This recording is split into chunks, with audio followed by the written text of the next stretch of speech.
Wesh la famille de Metro A, c'est Metro Aliste. Après 3 mois d'absence sur ma chaîne YouTube, le grand padre de la famille, alias Don Quijote Residente Family, Metro A décide de faire son grand retour. Et donc ça fait très longtemps la famille. Et pour récupérer tout la famille, on va faire un top Hunter x Hunter, car Hunter x Hunter est le manga principal de ma chaîne. Actuellement 19 vidéos Hunter Time sur ma chaîne YouTube. Les Hunter Time, c'est quand je parle de tout ce qui est en rapport avec Hunter x Hunter, l'univers, les personnages, un objet, tout ce qui est en rapport avec Hunter x Hunter, je parle dans une vidéo de quelques minutes qui s'appelle Hunter Time. Et donc bienvenue dans le Hunter Time numéro 20. Et là je vous annonce, pour récupérer la cadence, on va enchaîner une série de tops sur la Brigade Fantôme. Pourquoi une série? Pour savoir qui est le plus fort de la Brigade Fantôme de différentes manières, et cela exprimé par un top. Et donc dans cette série de la Brigade Fantôme, on va faire une vidéo sur le top le plus fort de la brigade, une vidéo sur le plus rapide de la brigade, le plus puissant de la brigade, le meilleur utilisateur du naine de la brigade, et le fameux top de celui qui possède le meilleur Hatsu de destructeur de la brigade, cette vidéo là. Et c'est très intéressant, désolé pour cette intro super long. Et donc c'est parti, let's go it. Pas besoin de faire une petite présentation de la Brigade Fantôme, tout le monde les connaît, donc pas besoin. Avant que ce top commence la famille, faut que vous compreniez une chose. Je vais classer le Hatsu le moins destructeur et le plus destructeur. Destructeur dans quel sens? Destructeur dans le sens où ça fait des dégâts physiques et que le Hatsu soit très puissant et que ça fait des dégâts dans l'environnement. Un Hatsu destructeur, grosso modo, comme indiqué dans le titre. On va prendre exemple sur Kurotopie. Kurotopie a un Hatsu de galerie fake. Ce Hatsu est très puissant, très puissant, dans le sens où il copie de grandes choses comme les objets. D'ailleurs c'est super fort de faire ça, et comme les immeubles aussi, et ça c'est incroyable, Kiro l'a vu de ses propres yeux. Maintenant on compare ce Hatsu au Rage Blast de Montechoupi, l'un des 3 gardes royales de Meruem. Et bah dans ce top, le Rage Blast de Montechoupi sera pris en compte dans ce top, car il est destructeur comparé à celui de Kurotopie, qui n'est pas destructeur et qui est malgré tout un Hatsu puissant.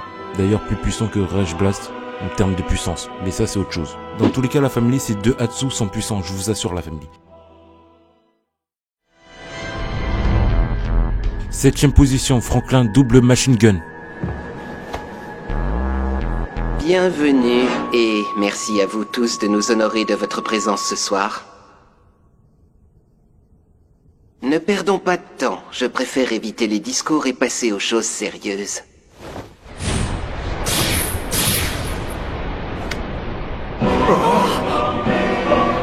Allez, adjugez!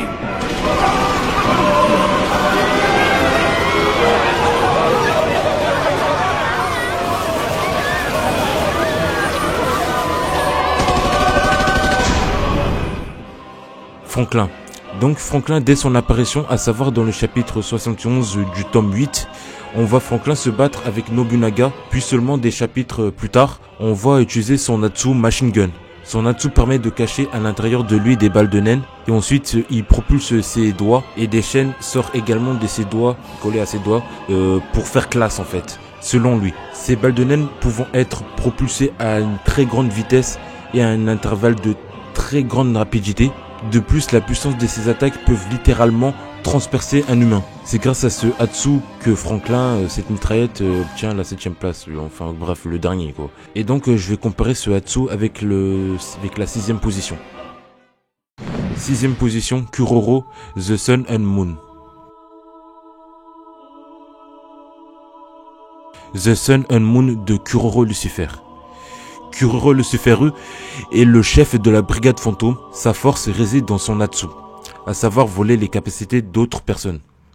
En se servant intelligemment de quelques-unes de ses capacités, il est possible de combiner des attaques surpuissantes. On va s'intéresser ici à la capacité volée au doyen de Meteor City, The Sun and Moon. On peut voir cette attaque de naine durant le combat Kuroro vs Hisoka. Sur le dos de chacune de ses mains apparaissent des symboles, à savoir un soleil et une lune. On peut déposer un de ces sigles n'importe où, et si le sigle posé rentre en contact avec l'autre sur sa main, une explosion se produit.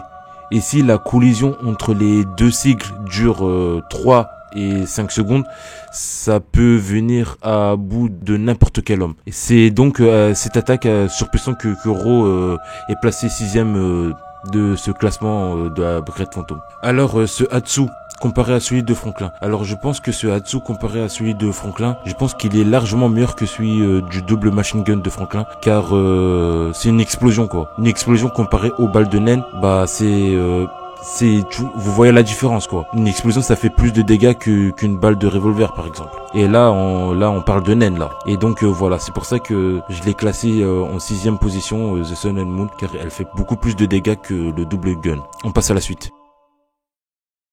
5ème position, Fangs, Reaper Cyclotron. ありのくせに難しい言葉知ってんな。じゃあお言葉に甘えてファンチでいいの？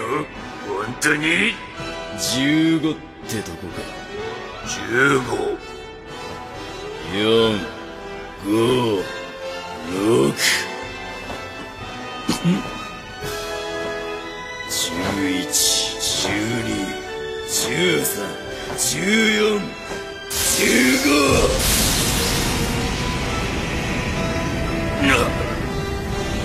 一発撃っていいんだよな。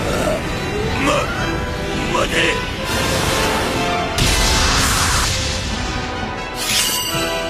腕を回すほどパンチ力が増大するリッパーサイクロトロン。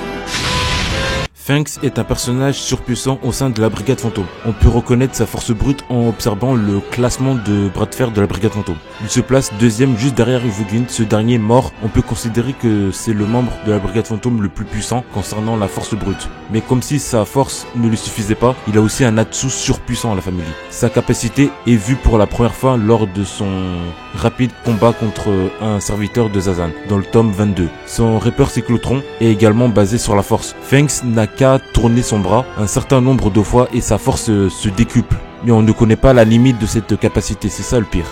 Si elle n'en a pas, et imaginons qu'elle n'en a pas, la seule restriction est donc le temps d'activation en fait. Cette capacité peut vraiment être extrêmement puissante. On pourrait presque penser à Saitama dans One Punch Man, carrément. C'est grâce à cette technique vraiment surpuissante que Fangs atteint la 5ème place. Alors comparé à ce Hatsu de The Sun and Moon, ce Hatsu est beaucoup plus puissant car elle est carrément illimitée en fait. On ne sait pas quand Fangs peut s'arrêter de tourner son bras. Les dégâts sont bien plus puissants que de ceux des explosions de The Sun and Moon, largement. Et donc c'est pour ça qu'il se classe à la 5ème position. On passe à la suite, s'il vous plaît la famille. 4ème position, Charnalk, autopilote. Pilote automatique activé. Ah! Waouh! Quelle puissance incroyable! Ennemi repéré. Éradication en cours. Allez, Pérou, dépêche-toi! Retire l'antenne de sa jambe, vite!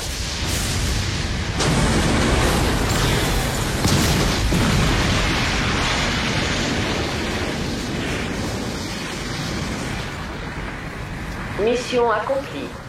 Désactivation du pilote automatique. Extinction.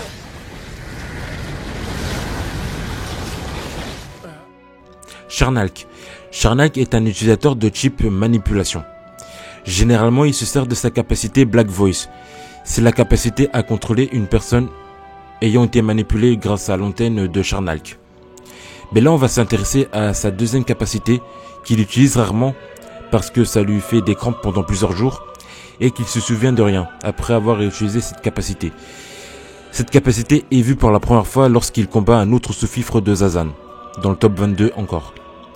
Au lieu de planter une antenne sur un ennemi, il la place sur lui-même et passe en mode auto-manipulation.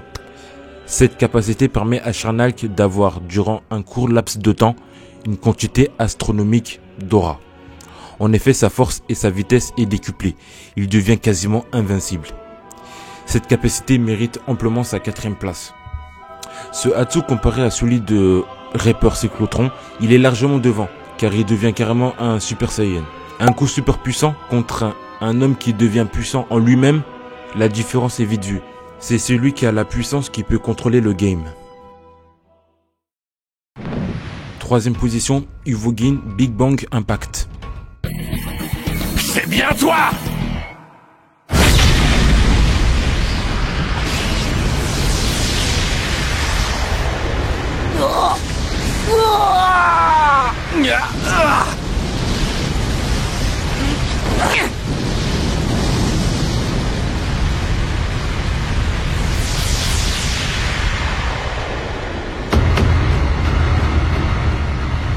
Uvogin est le membre de la brigade le plus puissant physiquement, capable de stopper des boulets de canon à main nue, de lancer des cailloux à une vitesse phénoménale pour atteindre des gens situés à des kilomètres. On peut clairement dire qu'il a une capacité physique hors norme.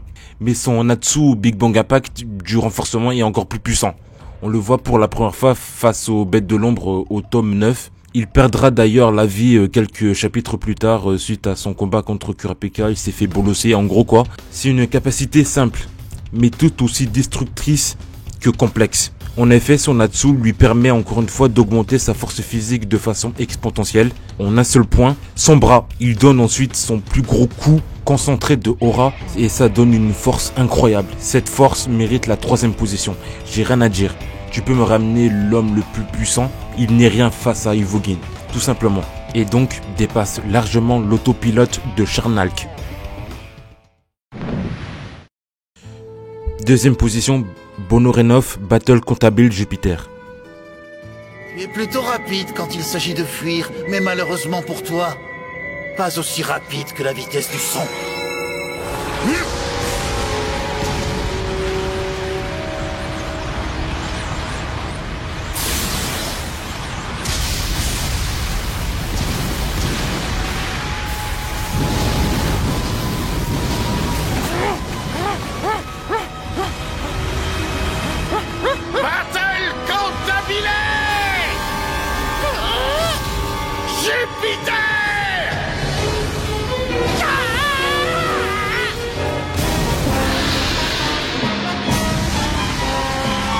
Bonorenov est le personnage le plus mystérieux de la Brigade Fantôme.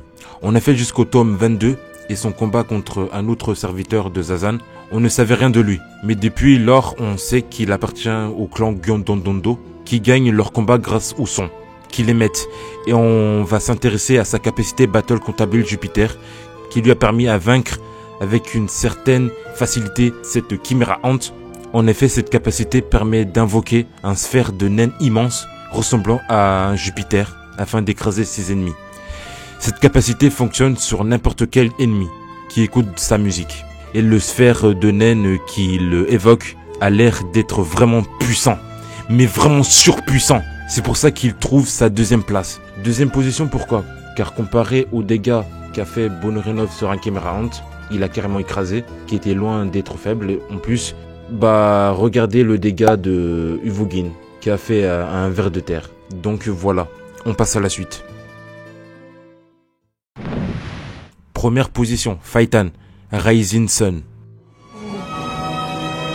Rising Sun.